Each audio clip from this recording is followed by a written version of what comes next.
नमस्कार दोस्तों, the smart vision classes में आप सभी का स्वागत है। तो हम लोगों ने पिछली क्लास में जो पढ़ा था, तो जो हमारे नंदवंश हुए, हर्यक वंश हुए, शिशुनाग वंश, इन सब के बारे में हम लोगों ने अध्ययन किया था।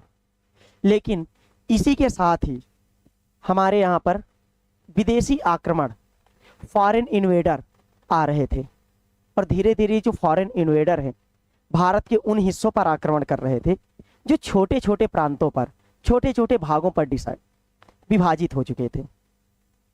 तो विदेशी आक्रमणों में सबसे पहला आक्रमण किसका था, उसके बारे में आज हम लोग अध्ययन करेंगे।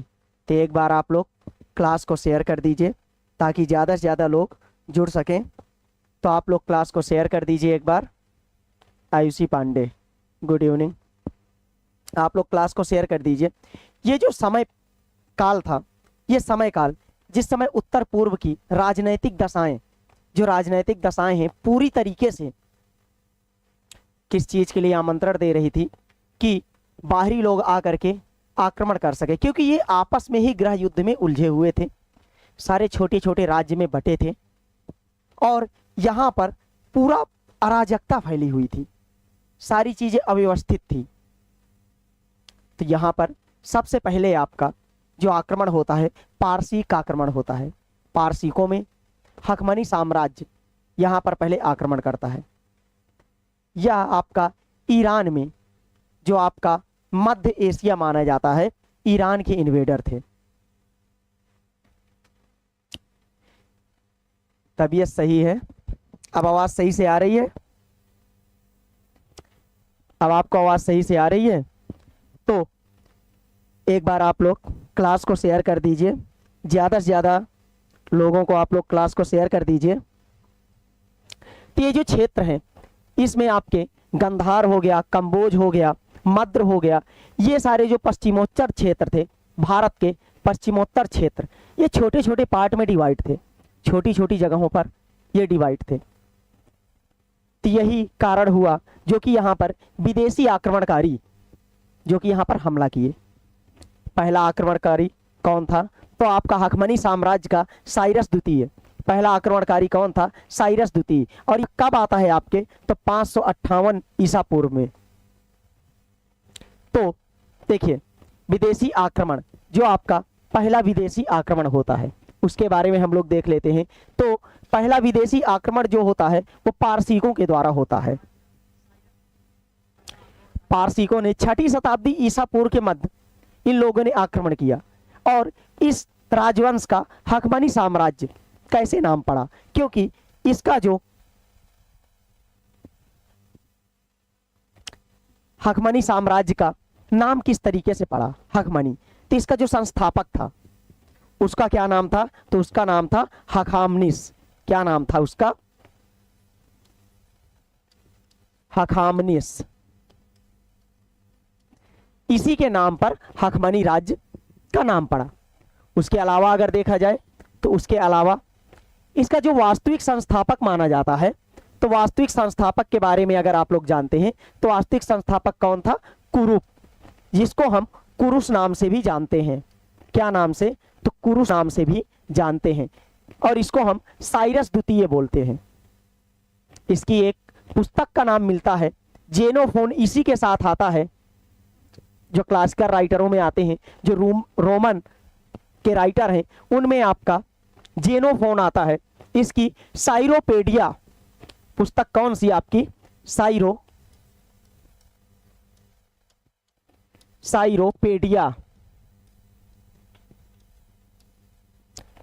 इसकी पुस्तक है। किसकी? जेनोफोन की पुस्तक है साइरोपेडिया। साइरोपेडिया का मतलब क्या होता है कि साइरस की जीवनी। साइरोपेडिया क्या है? साइरस की जीवनी। तो जेनोफोन किसके साथ आता है? तो आपका कुरुस या कुरुप महान, जिसको साइरस द्वितीय नाम से जानते हैं। इसका टाइम पीरियड क्या होता है? तो 558 ईसा पूर्व से 530 ईसा पूर्व। कहीं कहीं पर आपको 529 ईसा पूर्व भी मिल जाता है, तो कहीं कहीं पर आपको 530 ईसा पूर्व के बारे में आपको जानकारियां मिलती है। अब इसके बारे में हमको जानकारियां कहां से मिलती हैं? तो जो आपके जेनोफोन हो गए, टेसियस हो गए, स्ट्रेबो हो गए, एरियन हो गए, ऐसे महान यूनानी रोमी जो आपके यूनान के और रोमन के लेखक हैं, जिनको हम क्लासिकल लेखक के नाम से भी जानते हैं, जिनको हम क्लासिकल लेखक भी जानते हैं, तो यहां से हमको प्रमाण मिलते हैं किस चीज के? इसके आक्रमण का। कई सारे लोग तो बोलते हैं कि इसने आक्रमण ही नहीं किया। प्रमाणों से सूचना मिलती है कि इसने यहां से ईरान से भारत आने के दो रास्ते थे। जब ईरान से भारत आते थे तो वहां पर दो रास्ते थे। उसके अलावा जो आपके नियार्कस और मेगस्थनीज क्या मानते हैं कि साइरस ने कभी भी भारत पर आक्रमण किया ही नहीं। लेकिन साइरस और ये जो नियार्कस और मेगस्थनीज को हम इस वजह से इनको अनदेखा कर सकते हैं क्योंकि शायद ये सिकंदर को बढ़ावा देने के लिए कि सिकंदर हमारा महान है, उसके पहले किसी ने भी आक्रमण नहीं किया भारत पे, तो इस वजह से इन लोगों ने उसके बारे में लिखा ही नहीं। लेकिन और जो आपके लेखक है जैसे कि प्लिनी महोदय क्या कहते हैं कि इसने अफगानिस्तान पर आक्रमण किया था और उसको अस्त व्यस्त कर दिया था, और यहां के कुछ लोग क्या करते थे, इसको कर भी देते थे। अब टैक्स अगर ये उस क्षेत्र से ले रहा है जिसको हम अफगानिस्तान या तो कपिसा नगर नाम से जानते हैं, तो अगर यहां से कर ले रहा है तो आप लोग समझिए कि यह क्षेत्र बेसिकली इसके अंडर पे रहा होगा। इसके अलावा ईरान से भारत आने के दो रास्ते आपके बेसिकली पाए जाते हैं। पहला जो रास्ता है वो कौन सा है आपका? तो चलिए पहले रास्ते के बारे में हम लोग जान लेते हैं। पहला रास्ता आपका जेडोर्सिया से होते हुए, जो आपका जेडोर्सिया का एक विशाल रेगिस्तान से होते हुए ये गुजरता है। तो पहला रास्ता आपका कौन सा? पहला रास्ता आपका जेडोर्सिया के विशाल रेगिस्तान से आता है। कहां से? रेगिस्तान से। लेकिन इसके बारे में बताया जाता है कि जब ये प्रथम बार आक्रमण के लिए, भारत में आक्रमण के लिए आता है जेडोर्सिया से, रेगिस्तान से, तो इसकी सारी सेना, जितनी भी सेना को लेकर के आता है, सारी सेना की डेथ हो जाती है और यह अकेले 7 लोगों के साथ भाग करके किसी तरह अपनी जान बचाता है। तो अब आप समझिए कि सारी सेना इसकी खत्म हो जाती है क्योंकि रेगिस्तान में ना तो इसको पानी मिल रहा है, ना ही इसको खाना मिल रहा है, और जब खाना पानी नहीं मिलेगा तो सेना तो मर ही जाएगी। तो सारी सेना इसकी नाराज होकर के और इधर उधर अस्त व्यस्त हो गई या तो मारी गई, और लास्ट में जब इसको लगा कि अब हम जिंदा नहीं बचेंगे तो इसने क्या किया कि 7 लोगों के साथ भाग गया वापस ईरान। ये तो आपका पहला रास्ता हो गया। लेकिन जो आपके इतिहासकार है मानते हैं कि पहली बार तो ये वापस चला गया, लेकिन यह दोबारा से आया, और वो कहां से आ रहा है? दूसरे रास्ते से। तो एक बार आप लोग क्लास को शेयर कर दीजिए, ज्यादा से ज्यादा लोग जुड़ पाए। तो ये तो आपका हो गया पहला रास्ता। लेकिन जो आपका दूसरा रास्ता था, दूसरा रास्ता कहां से आता था? तो वो आपका काबुल घाटी से।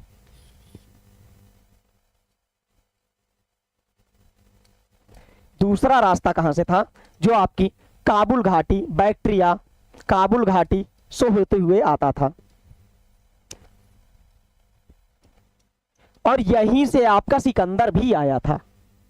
सिकंदर भारत पर आक्रमण करने कहां से आया था? तो काबुल की घाटी से आया था। वहां के राजाओं को हराते हराते यहां आया था। ये आपका बैक्ट्रिया हो गया, सोगडियाना हो गया, यहां से होते हुए ये कहां तक? काबुल घाटी से होते हुए आपका ये सिंधु नदी तक पहुंचता है। काबुल घाटी हो गया, बैक्ट्रिया हो गया,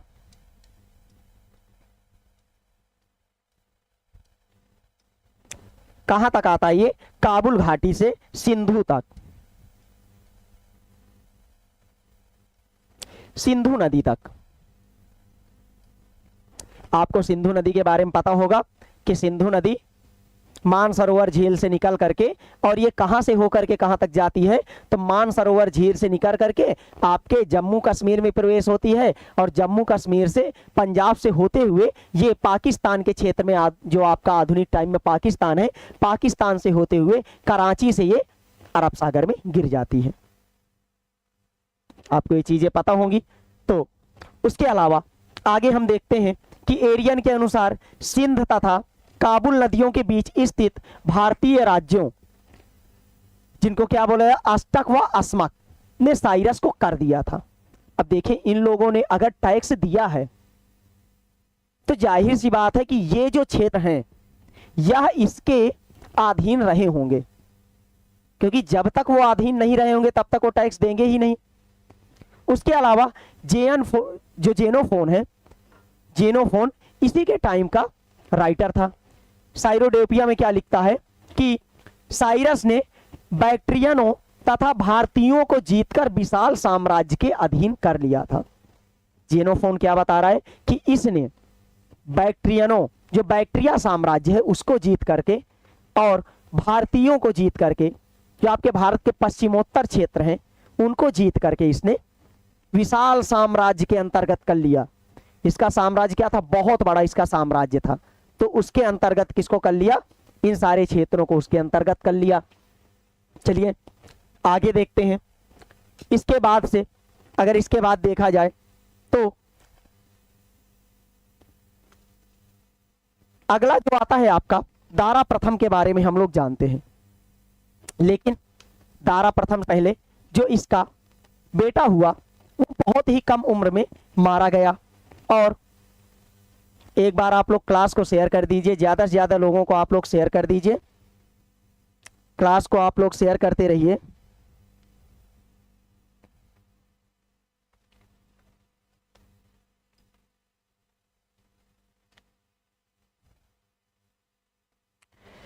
तो आप लोग ध्यान दीजिए कि एरियन और जो मेगास्थनीज है, ये लोग क्या बताते हैं, इन लोगों का कहना है कि केवल भारत में जो अफगानिस्तान वाला हिस्सा है वहां से सिर्फ हेरेक्लीज और उसके अलावा कौन, आपका हेरेक्लीज के अलावा आपका जो डायनोसिस है और सिकंदर, इनको छोड़ करके कोई भी भारत में नहीं आया।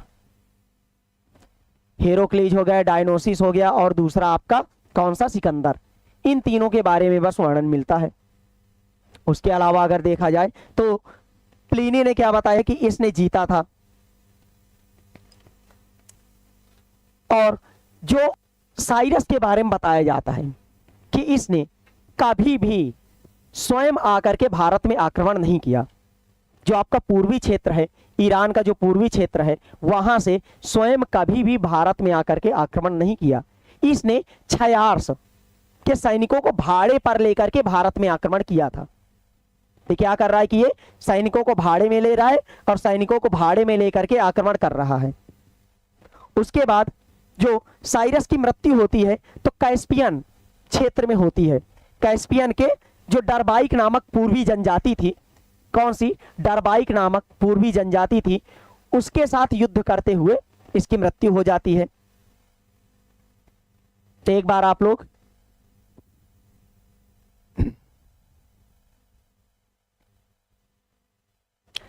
तो देखिए, इसके बाद आपका जो इसका पुत्र आता है, तो इसका पुत्र कौन है, आपका केम्बिसीज। जो आपका साइरस का पुत्र आता है तो कौन है, केम्बिसीज।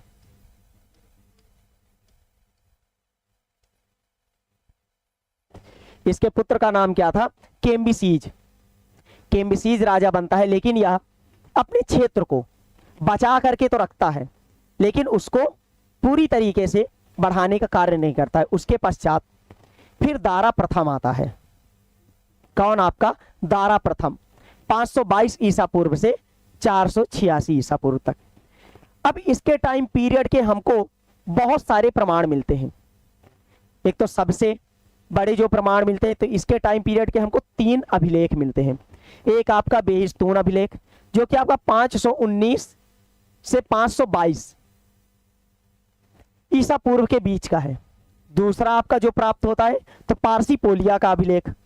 पारसीपोलिया अभिलेख जो है आपका तो 518 ईसा पूर्व के आसपास का है।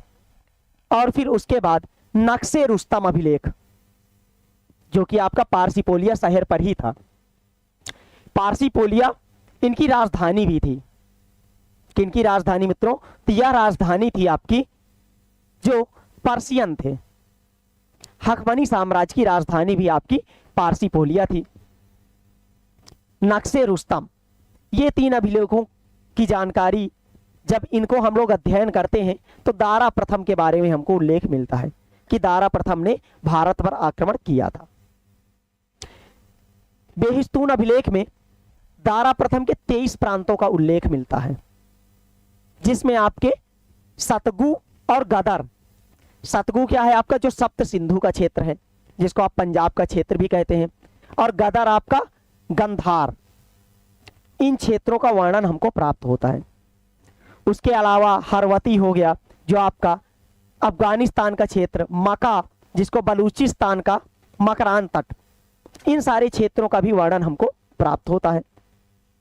और ये किस अभिलेख से प्राप्त हो रहा है? तो आपका बेहिस्तून अभिलेख। तो बेहिस्तून अभिलेख से आपको क्या मिल रहा है कि दारा प्रथम के साम्राज्य में 23 प्रांतों का उल्लेख मिलता है। इसमें सतगु जिसको सप्त सिंधु, व गदर को हम क्या नाम से जानते हैं? गंधार, हरवती जिसको अराकोसिया या फिर दक्षिण पूर्व अफगानिस्तान, मका जिसको हम बलूचिस्तान का मकरान बोलते हैं, इन क्षेत्रों से हमको इसके बारे में जानकारी मिलती है।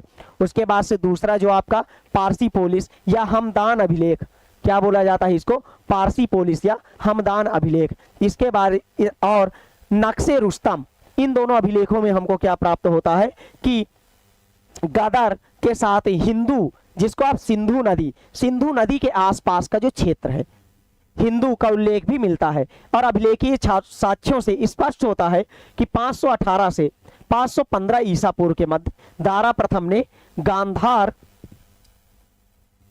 गांधार व सिंधु घाटी पर विजय प्राप्त की थी। उसके अलावा अगर आप लोग देखेंगे तो इसका गांधार हो गया, कंबोज हो गया, पश्चिमी पंजाब हो गया, वह पूरा सिंध, मतलब जो हमारे सिंधु नदी के पश्चिम के जो क्षेत्र है सारे इसके अधिकार में थे। दारा प्रथम के अधिकार में पश्चिम के सारे क्षेत्र इसके अधिकार में थे। तो आगे हम लोग देखते हैं कि जो इसके बारे में और भी चीजें जो प्राप्त होती हैं। अंचल शर्मा, राधे राधे, राधे राधे अंचल शर्मा, तो आप एक बार क्लास को शेयर कर दीजिए। तो इसके बारे में और भी जो चीजें हमको जानकारी मिलती कि भारत इसके साम्राज्य का 20वां प्रांत था। इसके साम्राज्य में अभी आपने जाना कि टोटल 23 प्रांत थे, लेकिन ये जो भारत था, भारत इसका 20वां प्रांत था। और इसके बाद जो स्काईलेक्स है, स्काईलेक्स कौन है? इसका नौसेना अध्यक्ष दारा प्रथम का। तो इसने इसको भेजा था कि जा करके भारत के लिए एक समुद्री रास्ते की खोज करिए। तो पहली बार भारत के लिए समुद्री रास्ते की खोज अगर किया था किसी ने तो कौन था? स्काईलेक्स। और इसने कब किया था? तो 517 ईसा पूर्व में। आप लोगों ने पढ़ा होगा कि वास्को डी गामा आया, भारत की खोज किया उसने, लेकिन उसके पहले के इतिहास के बारे में हम सभी को कभी बताया ही नहीं गया। उसके पहले के इतिहास में पहली बार जब किसी ने जो एक रिसर्च किया था, किस चीज की मित्रों? तो जो जल मार्ग की रिसर्च किया था, तो कौन था आपका? स्काईलेक्स। तो कौन है आपका? स्काईलेक्स ने पहली बार सिंधु नदी से मार्ग खोजा था भारत में आने के लिए। और यह कब खोज रहा है? 517 ईसा पूर्व में। इसको आदेश मिलता है कि जा करके एक ऐसे मार्ग की खोज करिए जो कि भारत तक जाता हो और वह नदी के किनारे हो। और जो संपूर्ण सिंधु घाटी का प्रदेश था वह किसके अंडर में था? तो दारा प्रथम के अंडर में था। इस प्रकार हम लोग ये चीज बोल सकते हैं कि पहली बार किसी पारसी हकमनी साम्राज्य के राजा ने भारत पर आक्रमण किया और उसने भारत को पाश्चात्य जगत से जोड़ने का कार्य किया। अब पाश्चात्य जगत क्या है कि जो आपके पश्चिमी क्षेत्र हैं, पश्चिमी राज्यों से जोड़ने का कार्य किया। पश्चिमी राज्यों का यहां पर मतलब है कि पश्चिमी देशों से जोड़ने का पूरी तरीके से प्रयास किया। तो चलिए आगे हम लोग देखते हैं। आगे आपका फिर आता है क्षयार्स, जरक्सीज। क्षयार्स और जरक्सीज के बारे में देखते हैं। शिवानी सिंह जी, राधे राधे शिवानी सिंह जी। तो अब क्षयार्स और जरक्सीज ये आपका 486 ईसा पूर्व से 465 ईसा पूर्व तक रहता है। क्षयार्स क्या करता है कि यह अपने जो पैतृक इसको मिलता है साम्राज्य, उसको किसी भी प्रकार की हानि नहीं होने देता है। उसको क्या करता है, अक्षुण्ण बना करके रखता है। इसके बारे में जो जानकारी मिलती है तो पार्सिपोलिया से ही एक दूसरा अभिलेख प्राप्त होता है क्षयार्स का, जो कि किसके टाइम पीरियड का है, क्षयार्स के टाइम पीरियड का है।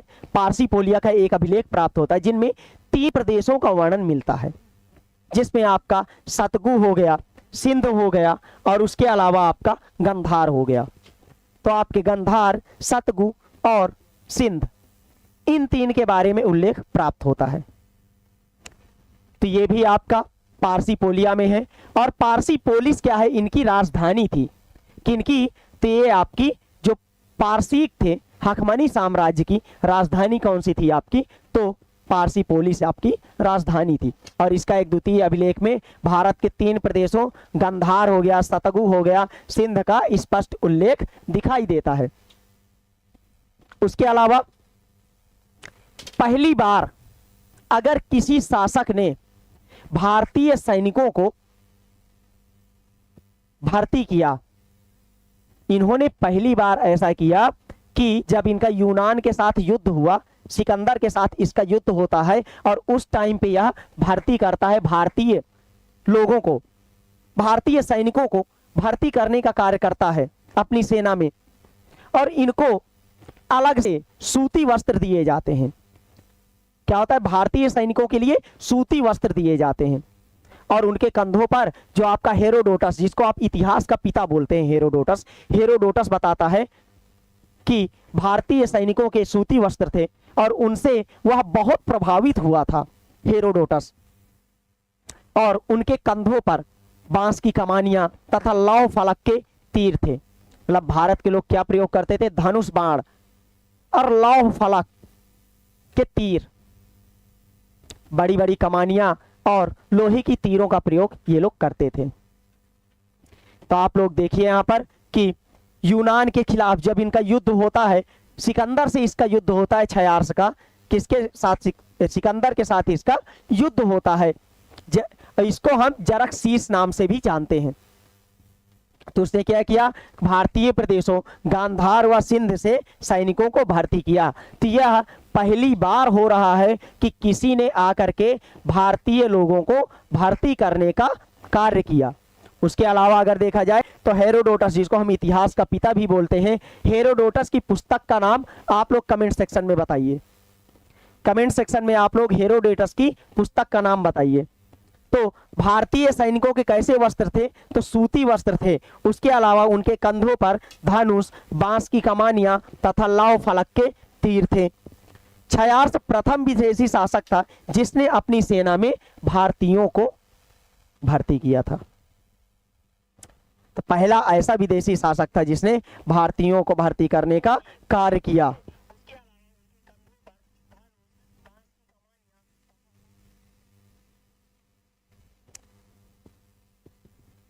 तो हेरोडोटस की पुस्तक का नाम आप लोग बताइए कि हेरोडोटस की कौन सी पुस्तक थी।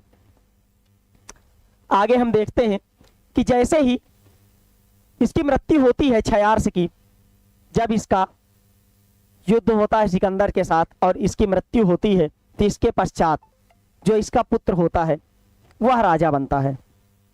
और इसका पुत्र कौन था, तो अर्थजक्सीस। कौन था, अर्थजरक्सीस। हिस्टोरिका शिवानी सिंह जी, बहुत बढ़िया।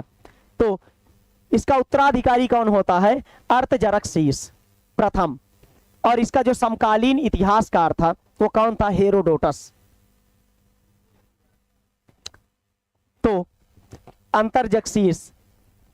अर्थजरक्सीस प्रथम क्षयार्स की मृत्यु के बाद उत्तराधिकारी बनता है, और इसका जो समकालीन इतिहासकार था वो था हेरोडोटस। पारसी पोलिस के दक्षिणी मकबरा अभिलेख में अंकित है कि भारत उन प्रदेशों में से है जो पारसिक सम्राट को कर देते थे। मतलब अभी तक जो क्षेत्र हैं वो इसके कब्जे में थे। किनके कब्जे में थे मित्रों? तो यह कब्जे में थे पारसिकों के। तो यह उन क्षेत्रों में आते हैं जो कि किसके कर देते थे, पारसिक सम्राटों को कर देते थे। या कौन से अभिलेख से हमको प्राप्त होता है? तो मकबरा अभिलेख, जिसको हम साउथ टॉम्ब नाम से भी जानते हैं। अच्छा, साउथ टॉम्ब क्यों बोलते हैं इसको?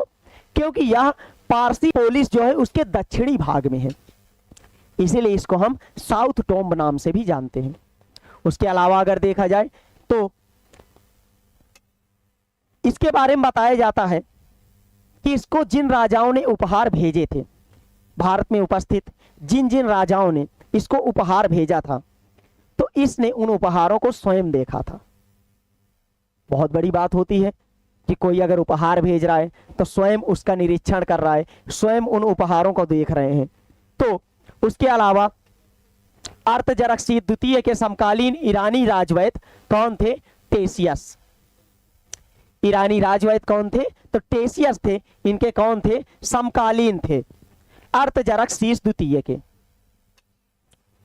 टेसियस ने लिखा है कि भारतीय राजाओं द्वारा भेजे गए उपहारों को उसने क्या किया? स्वयं देखा था। उसके पश्चात अंतिम पारसिक ईरानी शासक कौन होता है? दारा तृतीय। कौन होता है?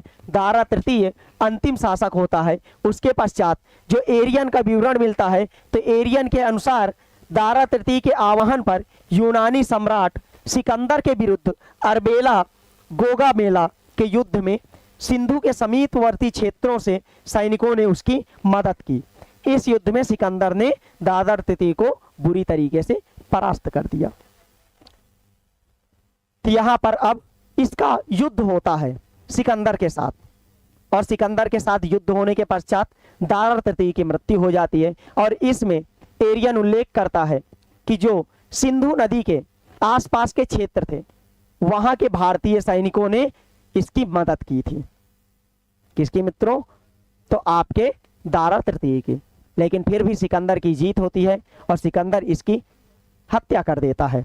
और यह कौन सा युद्ध होता है? इसको हम आरबेला या गोगामेला का युद्ध जानते हैं। और यह कब हुआ था? तो 331 ईसा पूर्व में।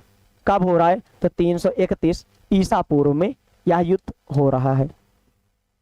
तो चलिए आगे देखते हैं इसके बारे में।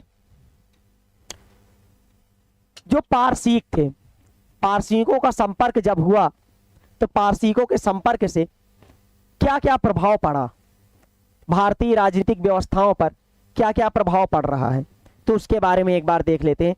एक बार आप लोग क्लास को शेयर कर दीजिए, क्लास को एक बार आप लोग शेयर कर दीजिए। तो पारसीक जितने भी थे, इन लोगों का भारत पर लगभग 2 शताब्दी तक, जो भारत का पश्चिमोत्तर क्षेत्र था वहां पर लगभग 2 शताब्दियों तक इनका कब्जा रहा था। लगभग कितने दिनों का तक? तो 2 शताब्दियों तक इनका कब्जा रहा था।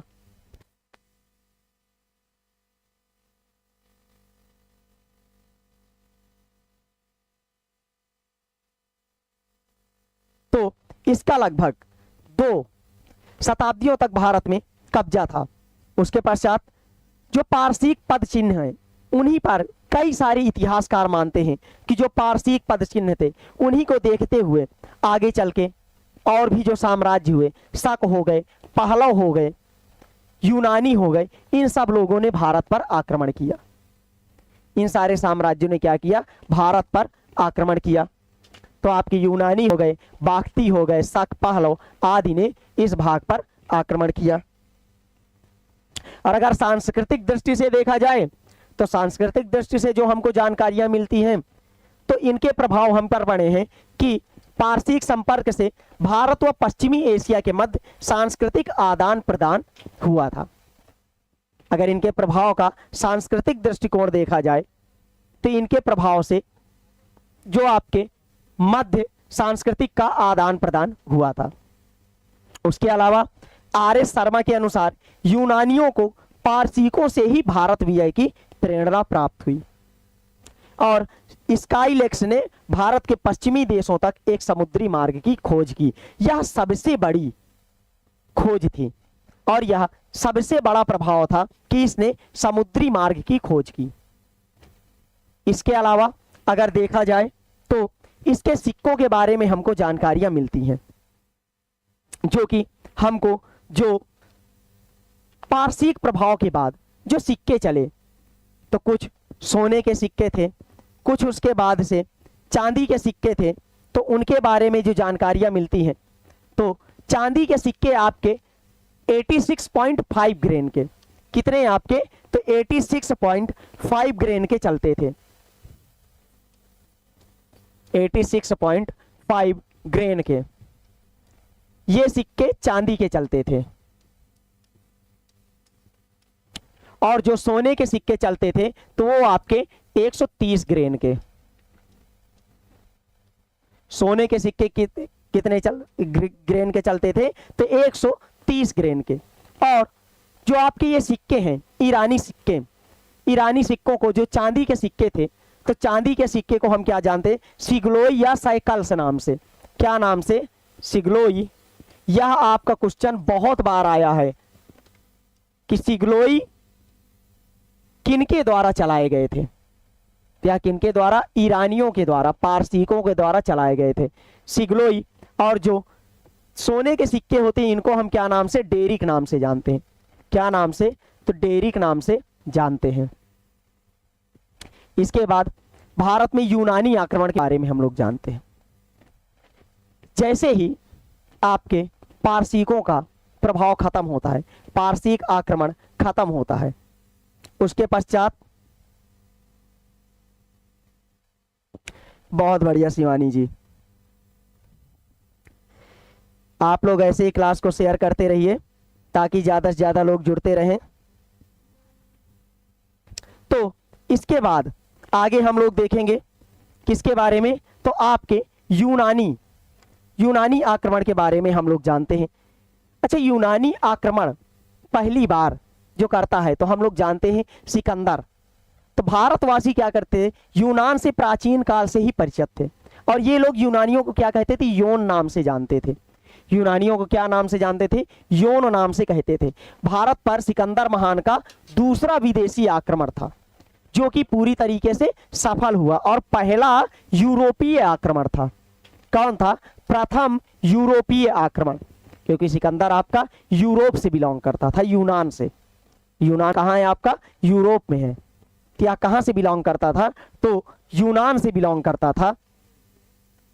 आगे हम देखते हैं, सिकंदर अकेला इतिहास का पुरुष है जिसका जन्म मकदूनिया में हुआ और मरण बेबीलोन में हुआ और अंतिम संस्कार सिकंदरिया में हुआ।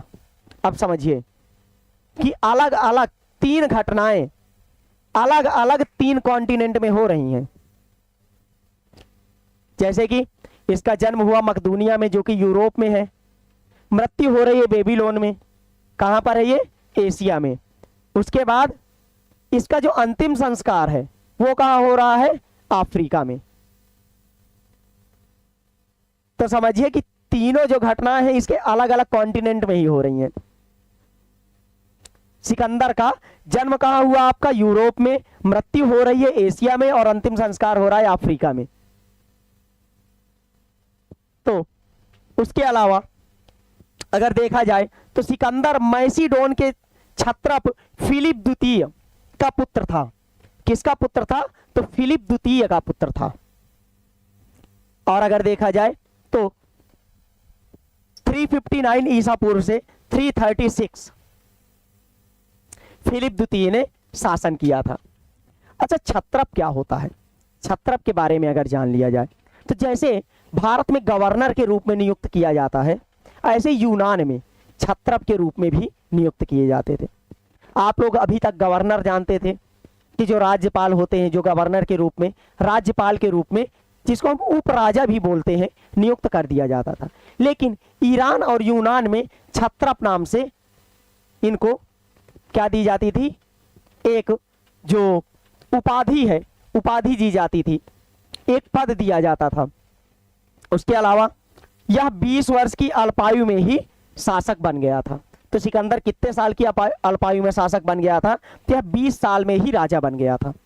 उसके बाद आगे अगर देखा जाए तो यह अरस्तु का शिष्य था। महान आपके फिलोसफर अरस्तु का शिष्य था। कौन? आपका शिवानी सिंह सामंत जी।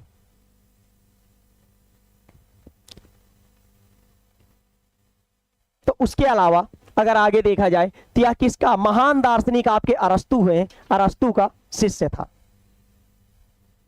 अब आप लोग कमेंट सेक्शन में बताइए कि जो अरस्तु हैं, अरस्तु के गुरु का नाम क्या था? अरस्तु के गुरु का नाम आप लोग कमेंट सेक्शन में बताइए।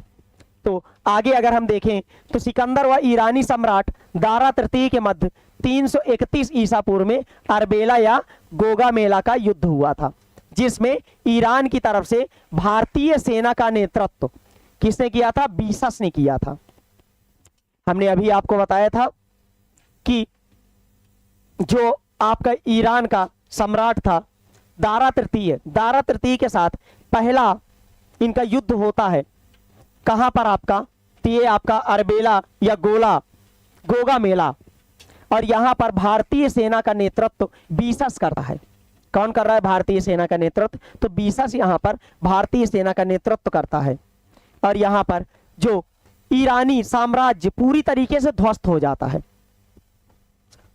और सिकंदर ने पारसीपोलिया जो इसकी राजधानी थी उसको पूरी तरीके से जला देता है। तो पारसीपोलिया को क्या करता है? पूरी तरीके से इसने जला दिया।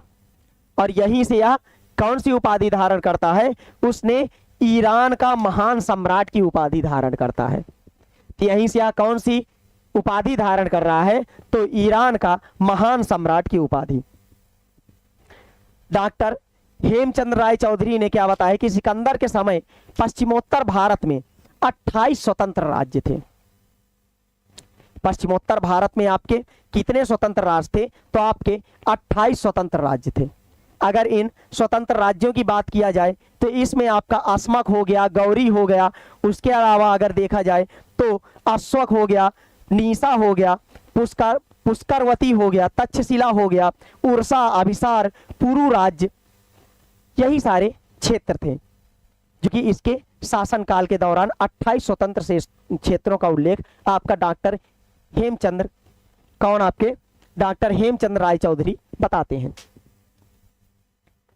इसके बाद भारत पर सिकंदर का आक्रमण, भारत पर यह कब आक्रमण करता है उसके बारे में देखते हैं। अंचल शर्मा जी, प्लेटो, बहुत बढ़िया। कौन थे? प्लेटो। तो आगे देखते हैं कि भारत पर सिकंदर का जो आक्रमण होता है तो 327 ईसा पूर्व से 326 ईसा पूर्व के मध्य होता है।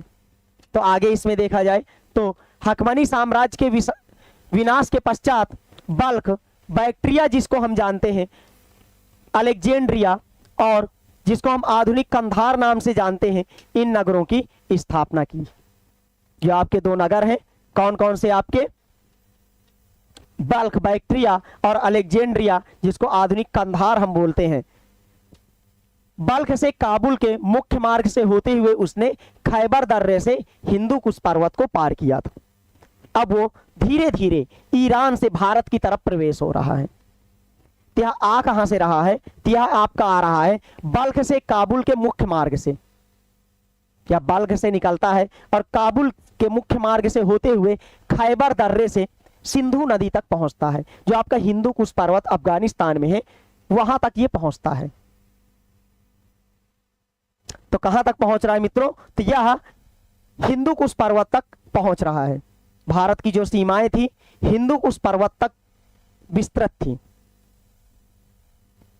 इसके अलावा अगर आगे देखा जाए तो उसमें क्या है कि जो तक्षशिला का शासक आम्भी था, तक्षशिला का शासक आम्भी, इसको पहला देशद्रोही भी बोला जाता है। आम्भी को क्यों? आखिरकार कि इसने पहली बार देशद्रोह किया था। कैसे कि जैसे ही सिकंदर आता है आक्रमण करने के लिए तो यह उसके स्वागत के लिए पहुंच जाता है और लगभग 25 हाथी और बहुमूल्य वस्तुओं को लेकर के उसका भव्य स्वागत करता है। और आम्भी यही नहीं, इसके पहले भी अपने दूत को सिकंदर के पास बैक्ट्रिया में भेज चुका था। तो आम्भी को पहला देशद्रोही भी बोला जाता है। तो देखा जाए अगर तो यहां से सिकंदर भारत के सबसे निकटवर्ती प्रदेश निकैया पहुंचता है। कहां पहुंचता है? यहां से भारत सबसे निकट होता है। कौन सा क्षेत्र है? निकैया पहुंच जाता है। तक्षशिला के राजा आम्भी ने बहुमूल्य वस्तुएं व 25 हाथी भेंट कर उसकी अधीनता स्वीकार की तथा उसकी सहायता का पूर्ण आश्वासन दिया और बोला मैं तुम्हारी सहायता करूंगा। उसके पश्चात इससे पूर्व भी आम्भी बुखारा में सिकंदर के पास दूत भेज चुका था। जो आपका बैक्ट्रिया के पास बुखारा पड़ता है उसी क्षेत्र पर ये क्या भेज चुका था? तो दूत को भेज चुका था पहले ही। तो पहला देशद्रोही माना जाता है आम्भी। उसके बाद हिंदुकुश पर्वत के जो आपके उत्तर में है शशि गुप्त नामक भारतीय नरेश ने भी सिकंदर की अधीनता स्वीकार कर ली। अब जैसे ही आम्भी ने स्वीकार की इसकी अधीनता, तो उसके बाद कौन? शशि गुप्त ने भी इसकी अधीनता स्वीकार कर ली। उसके अतिरिक्त जो आपके पुष्करावती के संजय, काबुल के कोफायस और अश्वजीत ने भी सिकंदर की अधीनता को स्वीकार कर लिया। अब धीरे धीरे जो लोग हैं इसकी अधीनता को स्वीकार कर रहे हैं। अब सारे लोग धीरे धीरे जो आपके पश्चिमी क्षेत्र के राज्य हैं वो उसकी अधीनता स्वीकार करते हुए चले जा रहे हैं। तो अभी यहाँ पर आपके पुष्करावती के संजय हो गए और काबुल के कोफायस हो गए और अश्वजीत, इन लोगों ने भी यहाँ पर इसकी अधीनता स्वीकार कर ली। उसके अलावा निकैया के पास सिंधु नदी मार्ग पर उसने अपनी सेना को 2 भागों में विभक्त कर दिया। जैसे ही सिंधु नदी के पास वह आता है तो अपनी जो सेना है, सेना को वह 2 भागों में विभक्त कर देता है। और वह कौन कौन से भाग हैं आपके? तो एक भाग को उसने हेफेस्तियान, जिसको हम पेडियस नाम से भी जानते हैं या इसका सेनापति होता है, तो पेडियस के नेतृत्व में खैबर दर्रे से होते हुए सिंधु नदी तक पहुंचने का आदेश देता है कि आप यहां से किधर जाइए, तो खैबर दर्रे से होते हुए सिंधु नदी तक पहुंचो और वहीं पर हमारा इंतजार करना। अब इसने एक लोगों को भेज दिया कि तुम लोग पहुंचो, हमारा वहां पर पहुंच करके इंतजार करना और रास्ते में जो भी मिले सबको हराते हुए जाना। तो संदेश क्या दे रहा है अपने मंत्री को? हेफेस्तियान पेडियस को क्या कह रहा है कि तुम एक सेना को लेकर के जाओ, दूसरी सेना को लेकर मैं आ रहा हूं, लेकिन रास्ते में जो भी मिले उनको हराते हुए जाना। और रुकना कहां पर है? तो सिंधु नदी के पास रुकना है। और दूसरे भाग का नेतृत्व स्वयं करता है और वह कुनार व स्वात घाटी के पर्वतीय दुर्गम क्षेत्रों से। और ये जो कुनार व स्वाति घाटी है, जो आपके कुनार स्वात घाटी है, यह आपके पर्वत के क्षेत्रों से गुजरती हुई आती है। जो आपके पर्वतीय क्षेत्र हैं वहां से होते हुए आते हैं और वहां के क्षेत्रों के जो राजा थे उनके साथ इसने युद्ध किया। अब आगे हम लोग देखते हैं कि यह धीरे धीरे आपका सिंधु नदी के किनारे पहुंच रहा है। कहां पर मित्रों पहुंच रहा है? तो सिंधु नदी के किनारे पहुंचेगा। सिकंदर ने भारतीय उपमहाद्वीप के अभियानों से पहले अफगानिस्तान में दुर्गों की एक श्रृंखला को जीती थी। अब वो कैसे दुर्ग हैं उसके बारे में हम लोग देख लेते हैं कि कौन कौन से दुर्ग हैं। तो प्रथम सैन्य दल का सर्वप्रथम सामना कहां पर हो रहा है? पुष्कलावती। हमने आपसे बताया था कि जो प्रथम सैन्य दल निकला था, जिसको बोला गया था कि आप कहां से, पार्सिपोलस के जो आपके उसके नेतृत्व में गया था, तो उसको बोला गया था सिंधु नदी के किनारे आप क्या करेंगे? इंतजार करेंगे हमारा। तो उसका पहला सामना पुष्कलावती के शासक अष्टक से होता है, जिसको हस्ती नाम से बोलते हैं, और उसको ये परास्त कर देता है। और यहाँ पर जो 30 दिनों तक भयंकर युद्ध होता है और भयंकर युद्ध के पश्चात अष्टक लड़ता हुआ मारा जाता है, जिसको हम हस्ती नाम से भी जानते हैं। लड़ाई करते करते मर जाता है। उसके पश्चात जो द्वितीय सैन्य दल था उसका नेतृत्व कौन करता है? सिकंदर स्वयं कर रहा था, जो कि कुनार घाटी से होते हुए आगे बढ़ रहा था। और उसने अस्पेसियनो, जिसको अस्मक नाम से जो क्षेत्र है उसको हम जानते हैं, उससे सामना होता है और वहां पर यह विजय प्राप्त करता है। उसके बाद नीसा नामक जनजाति ने अपने आप को यूनानियों का वंशज बजाते हुए बिना लड़े ही अपने आप को क्या किया, उनके अधीन कर लिया, अधीनता को स्वीकार कर लिया। अब सिकंदर की अधीनता को नीसा ने इसलिए स्वीकार कर लिया, नीसा ने कहा कि हम यूनानी ही हैं, हम यूनानियों के वंशज हैं, तो इसलिए हम युद्ध ही नहीं करेंगे। तो उन लोगों ने युद्ध ही नहीं किया। उसके बाद गौरियनों को जीतता हुआ सिकंदर अस्वक राज्य पहुंचा, जिसकी राजधानी क्या थी, मस्सक थी। राज्य की महिलाओं ने पुरुषों की मृत्यु के बाद रानी किलोफिस क्रपी के नेतृत्व में युद्ध किया। अब यहां पर जो मस्सक राजधानी थी, जब यहां के सारे पुरुष मारे जा चुके युद्ध में सिकंदर के साथ, सारे पुरुष जब मर जाते हैं, तो उसके पश्चात जो मस्सक की महारानी थी, मस्सक की महारानी कौन सी थी, क्रपी, क्रपी महिलाओं के साथ युद्ध करती है और सिकंदर बुरी तरीके से सारी महिलाओं को मार डालता है। इसी घटना को लेकर के बहुत सारे जो इतिहासकार हैं इस घटना को सिकंदर का कलंक बोलते हैं। क्या बोलते हैं, कलंक बोलते हैं। तो आगे हम लोग देखते हैं,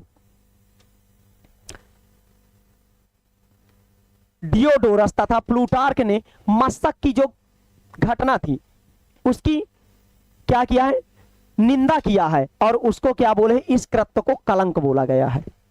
क्या बोला गया है कि इसके ऊपर ये कलंक है कि जो इसने इस तरीके की घटना को अंजाम दिया। उसके पश्चात सिकंदर ने सिंधु नदी के पश्चिमी प्रदेशों में निकोबार को छत्रप नियुक्त किया। जो पश्चिमी प्रदेश थे उनका जो छत्रप था कौन था आपका, निकोबार, निकोबार को छत्रप नियुक्त करता है।